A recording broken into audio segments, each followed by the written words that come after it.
Mike, let's welcome Mike to the stage.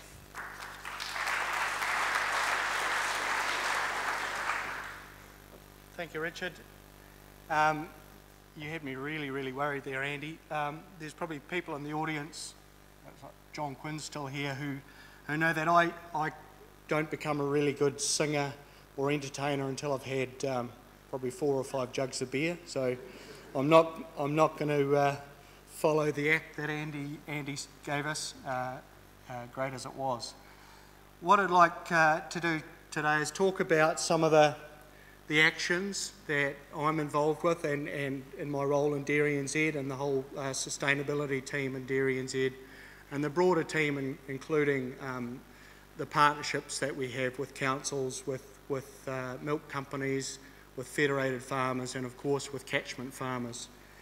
But I thought I'd start off, there's a couple of key, I guess, higher level things that I wanted to cover off first, and actually Nick Smith and Jan Wright both covered some of this morning.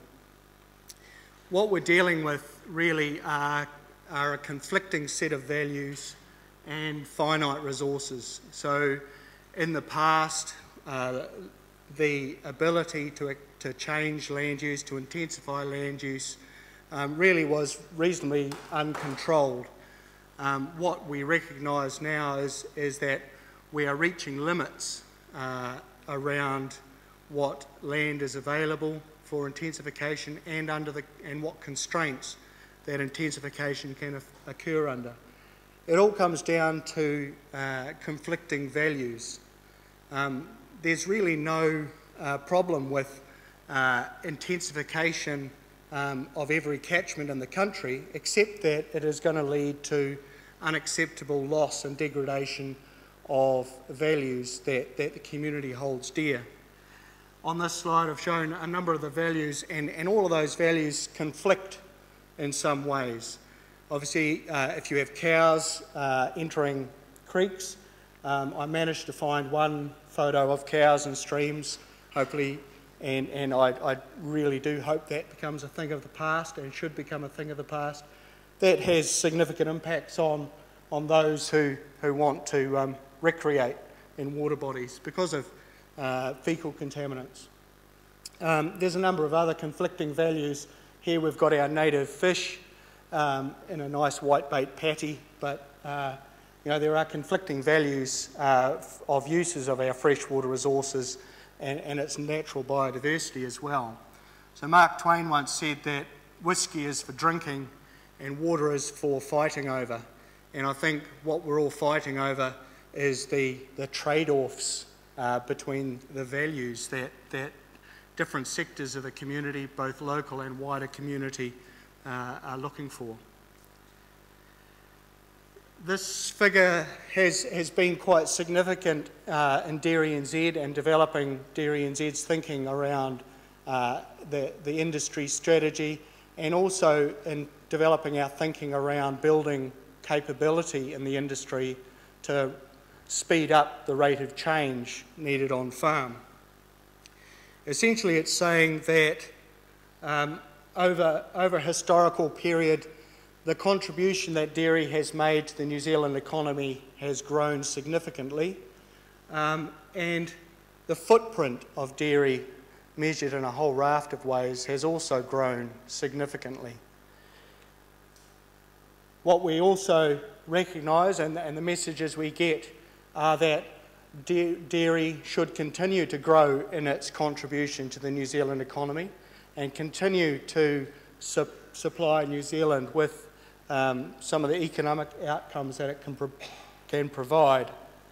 But there are constraints. We cannot have dairying expanding in an unconstrained fashion where that expansion significantly increases the footprint or reduces the values that the community asks for. I guess paraphrasing Mark Twain, milk is for drinking, footprint is for fighting over. So most people recognise the value of dairying to the New Zealand economy, but the real battle, the real negotiations and discussions are around what is the appropriate footprint of dairy at a range of scales, at the national scale, regional scale, catchment scale, even down to an individual farm scale, what is an acceptable level of loss of contaminants, for example, from that farm. That's really what we spend a lot of our time discussing. One of the key themes I want to talk about is problem definition. This is a map of New Zealand.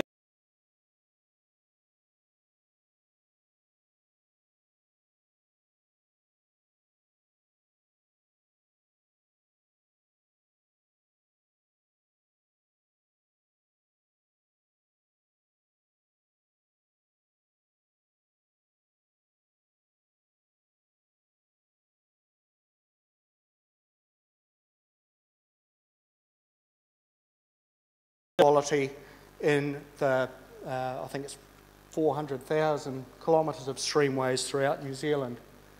So it's a modelling approach which tries, and this is for nitrate, so one indicator, one water quality parameter that is monitored. And it shows these areas of red in all of our, pretty much all of our lowland areas, in fact, virtually all of our lowland areas. And so what this tells us is that intensive land use results in elevated levels of nitrate in our waterways. Now, this is an issue. So this is something that we need to be aware of, we need to look at across New Zealand, but it's not necessarily a problem. And I'll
And one of my colleagues said, with all these catchments that we're involved with around the country, have we solved all the problems in those catchments? Have we actually reached a level of success?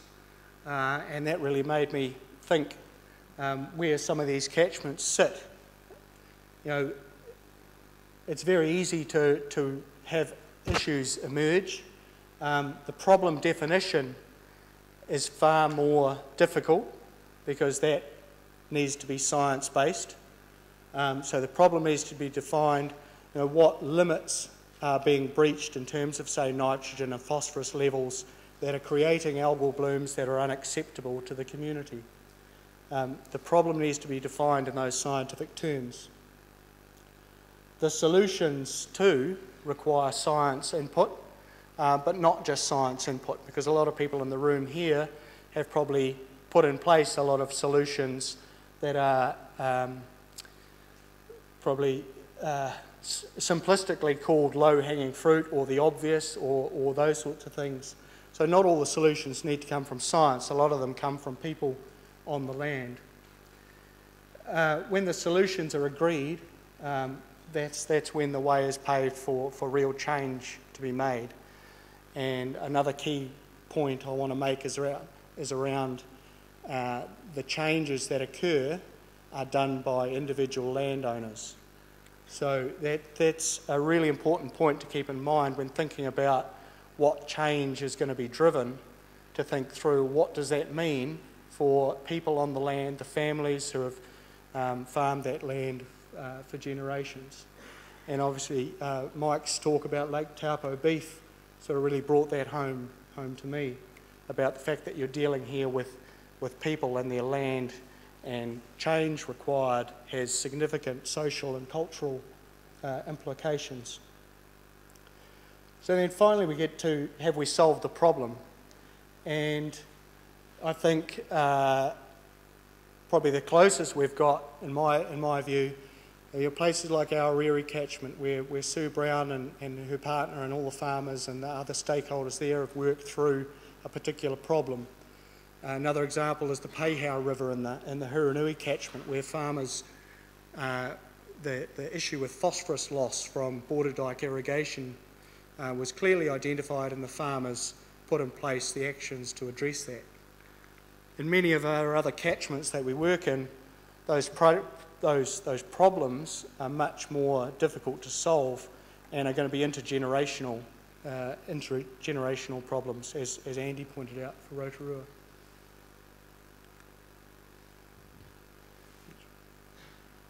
So I guess trying to keep things simple, understanding what the problem is in terms that the local landowners can accept and understand, not that it needs to be simple for them to understand it, but the fact that they need to see clear evidence that there is a problem and it's linked to a loss of community values.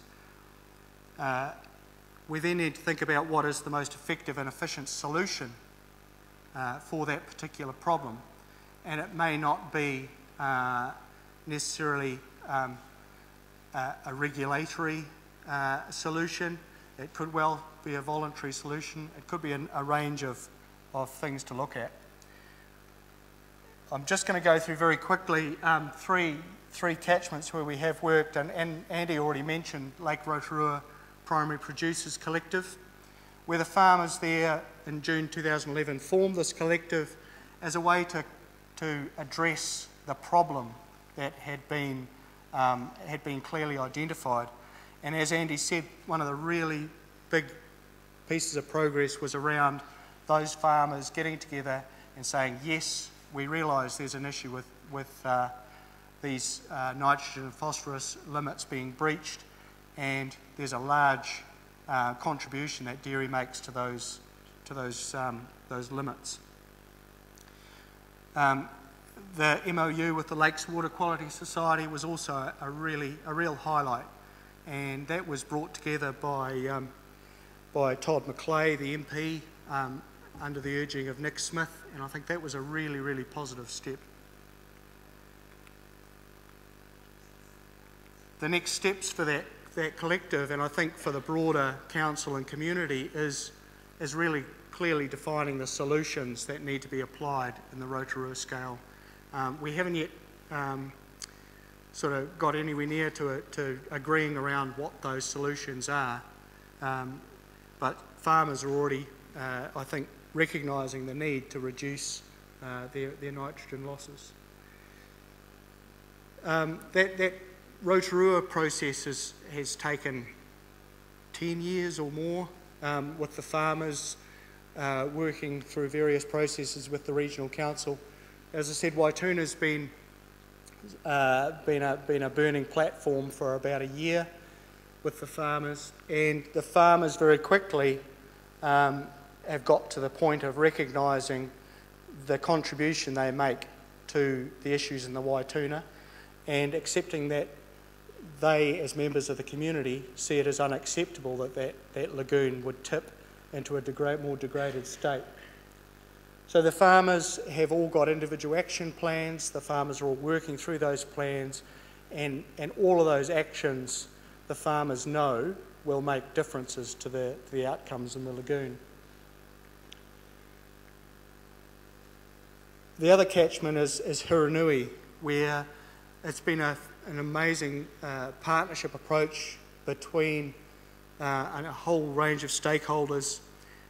Defining the problem there was again really important, because there was a perception that water quality in the main stem of the Hiranui was severely degraded, and that was what was driving the need to make change. A lot of the science discussions that went on sort of burrowed down into that and clearly identified that there are some gains to be made in the main stem of the river, but these spring-fed tributaries arising on the Amuri Plains were really bearing the brunt of some of the degradation, and that's where a lot of the management action should focus. This is just a slide showing all the different parties involved in that Hiranui process, and the Environment Canterbury Commissioners have taken that Hiranui process on board, and it's being used in all the other water management zones around Canterbury. It's incredibly resource hungry, but probably no less so than years in Environment Court. And the benefit too is that the whole community upskills in terms of knowledge and capability through the process, rather than just the benefits accruing to scientists and lawyers. So just to finalise, problem definition is critical. It's all very well saying that there are issues. We need to tie the issues back to the values that the community, both the local community and wider community, want addressed. In some communities, economic development may be the primary value. Taking more water out of rivers and using it for irrigation may be what that community desires.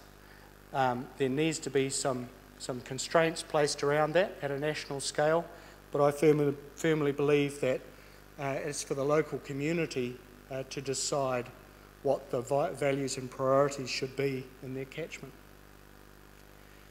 Since I'm running out of time, the final point I wanted to make was around ensuring that the farmer action that's asked for will solve the problem. It's farmers' money that's being spent to address these problems, and it doesn't serve anyone to have that money wasted on things that won't make a difference. So I'll leave it there. Thank you.